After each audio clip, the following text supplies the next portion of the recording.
Hello, I'm Martin Kaiser. I'm a hematologist at the Royal Marsden Hospital in London, and I'm specialized in myeloma, where I also do research at the Institute of Cancer Research in London.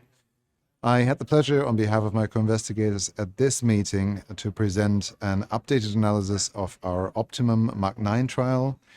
This is a trial that we designed in the UK with patient input as a collaborative community exercise to address the unmet need of patients with ultra-high-risk myeloma.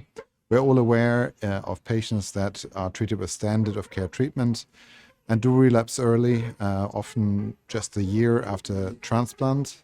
And these patients have a high unmet need. So we were hoping when we're designing the trial that by diagnosing them early, but also by adapting therapy, we can prevent their disease becoming uncontrollable faster. We all know that these patients are very difficult to rescue. So in the OPTIMUM trial, we wanted to really provide access to this trial for a lot of patients around the country. And we all know there may be discrepancies in terms of access to molecular diagnostics in more community settings. So we included a screening protocol to this trial. We opened the trial in 39 NHS hospitals across the UK. Smaller hospitals were the predominant hospitals in the UK, called district generals.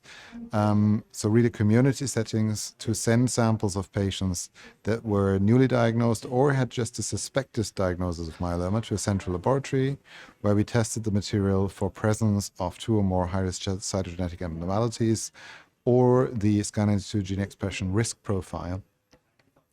And if they were identified as high risk by having either of the two, we offered participation in the interventional trial to these patients. So of 138 patients that we identified out of 472 screened across the country, we ultimately enrolled 107 into the treatment protocol, and there they received not only intensified induction therapy with dara-CVRD and a transplant, but very importantly, prolonged consolidation with dara-VRD for in total 18 cycles. And this was now an updated analysis on the outcome after these 18 cycles with a median follow-up of over 40 months. All patients had completed the complete consolidation therapy. And we did find that the progression-free survival rate at 30 months, so after completion of consolidation 2, was 77%. This trial was actually comparing this value against a molecularly matched group of ultra-high-risk patients from the myeloma 11 trial, where the rate was below 50%. So we're really seeing a very strong difference between PFS outcomes between the two trials, and that difference has over time now increased. What was very encouraging to see was that we also saw a very encouraging early overall survival signal. This was our big concern. If these patients get all of these combination therapies up front, might their overall survival maybe be impacted by what they can then receive at relapse? But we're seeing also on that front an improvement in the signal with over 80% overall survival at 30 months for the OPTIMUM trial.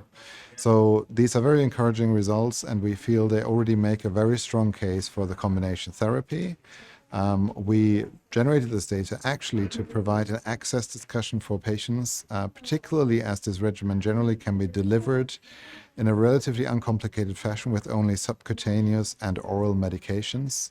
And we're currently working on building a case for access for high-risk patients in public healthcare systems to such more personally tailored therapies.